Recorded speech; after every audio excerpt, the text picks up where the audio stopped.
En ce moment, les mots crise économique, crash boursier, chute de l'euro, inflation, récession, etc. sont des mots qu'on retrouve sur toutes les bouches et particulièrement chez les investisseurs. Vous investissez en bourse, vous avez des actions chez tel ou tel broker, ou courtier en bon français, ou peut-être que vous passez directement par votre banque pour détenir des titres. Et la question qui vous ronge peut-être avec tout ce contexte un peu anxiogène, que se passe-t-il si mon courtier ou ma banque fait faillite? Vais-je tout perdre? Que faire pour minimiser mes risques? Restez bien jusqu'à la fin, je vais vous expliquer tout ça en détail.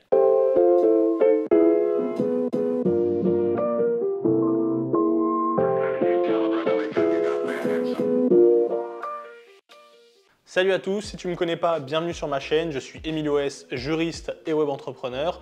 Sur cette chaîne, on parle de business, de droit et plus particulièrement du droit qui entoure l'activité des web entrepreneurs et investisseurs dans le monde. Aujourd'hui, le sujet principal, c'est l'investissement et plus exactement l'investissement boursier. N'hésite pas à t'abonner, je partage souvent des news et astuces utiles pour t'aider à optimiser et sécuriser légalement ton activité dans le monde. Si tu veux aller plus loin, tu trouveras tout en description, contact, formation et coaching. Du coup, qu'est-ce qui se passe s'il y a une faillite?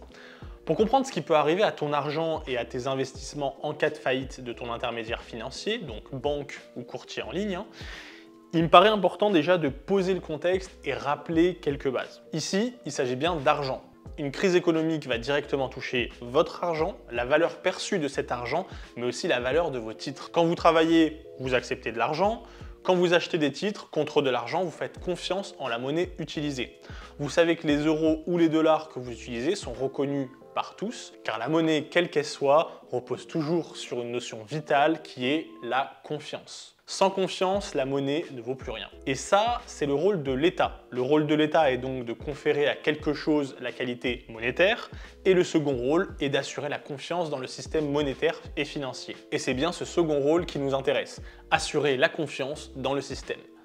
L'État vous oblige plus ou moins à utiliser l'euro, vous oblige plus ou moins à utiliser les banques, et donc par conséquent se doit de garantir que tout ça fonctionne correctement et qu'en cas de faillite d'une de ces banques, elle se porte garant.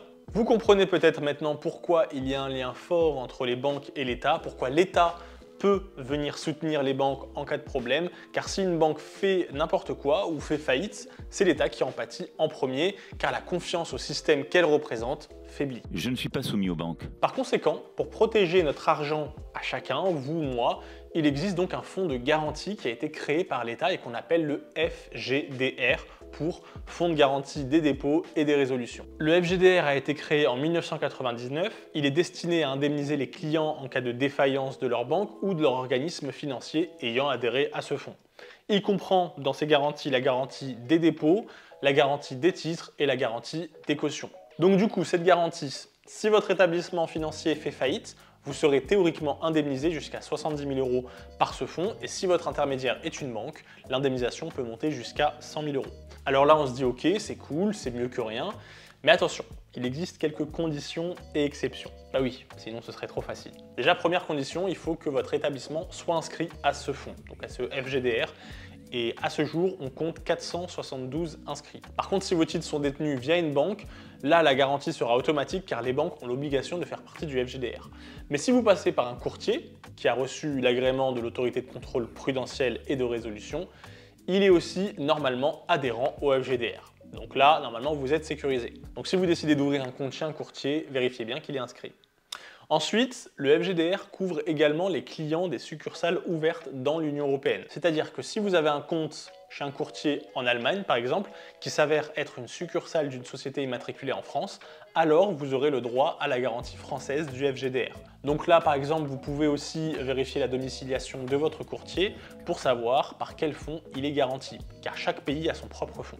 Et la somme garantie peut varier d'un pays à l'autre, donc c'est peut-être intéressant de savoir quel est le fonds qui garantit votre courtier. Ensuite, pour continuer avec le fonds français, il y a certains cas précis exclus de ce fonds, ce qui veut dire que vous n'aurez pas le droit à cette garantie. Premièrement, si vous avez fait l'objet de condamnation pénale pour un délit de blanchiment de capitaux, vous n'aurez pas le droit à ce fonds, donc vous oubliez. Ensuite, deuxième point, si vous avez obtenu pour ces titres des taux et des avantages financiers qui ont contribué à aggraver la situation financière de l'établissement financier, là aussi, vous êtes considéré comme une mauvaise personne et donc vous êtes privé de ce fonds. Enfin, troisième point, si les titres que vous possédez sont cotés dans une devise étrangère autre que celle des États de l'espace économique européen, eh bien, pareil, la garantie ne s'appliquera pas. Ce dernier point, il fallait quand même le savoir parce que ça peut être une grosse surprise quand on ne s'y attend pas. Mais c'est pas tout.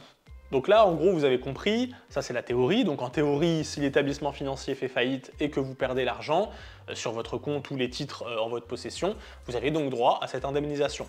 Mais en réalité, quand on se penche un peu plus sur ce fonds, vous allez voir, c'est pas aussi simple que ça. Ce fonds existe et pour qu'il existe, il faut que l'État y mette de l'argent. Et en fait, il faut savoir combien l'État a alloué à ce fonds-là en cas de problème.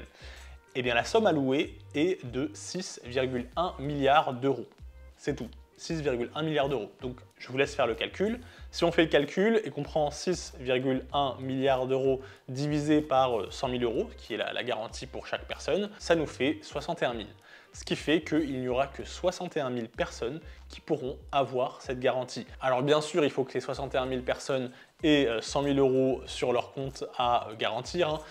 Mais c'est quand même très peu. Quand on sait qu'on est bientôt 70 millions de personnes en France, 61 000, c'est une goutte d'eau à côté, surtout quand il faut garantir tous les comptes bancaires de chaque client en France, sans compter les titres en leur possession. Voilà, donc ça c'est la France, mais j'imagine que la majorité d'entre vous avaient sûrement des titres chez des brokers qui ne sont pas forcément français.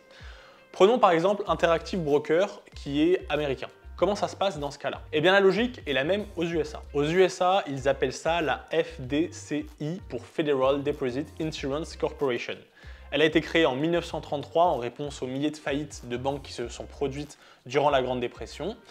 Et la FDIC est une agence du coup indépendante du gouvernement fédéral américain qui ne perçoit aucun fonds de finances publiques ici, contrairement à la France. Et du coup aux États-Unis, le fonds s'élève lui à 49 milliards de dollars. C'est-à-dire qu'il y a 49 milliards de dollars qui sont mobilisables en cas de besoin, quoi. Mais aux États-Unis, il n'y a pas que ça. Il y a aussi autre chose qui vient souvent s'ajouter à cette garantie, c'est la SIPC pour Securities Investor Protection Corporation. Contrairement à la FDIC, la SIPC est une société à but non lucratif qui protège les clients des courtiers membres du SPIC. Du coup, c'est une garantie en plus et la couverture peut atteindre jusqu'à 500 000 $ par client pour tous les comptes confondus.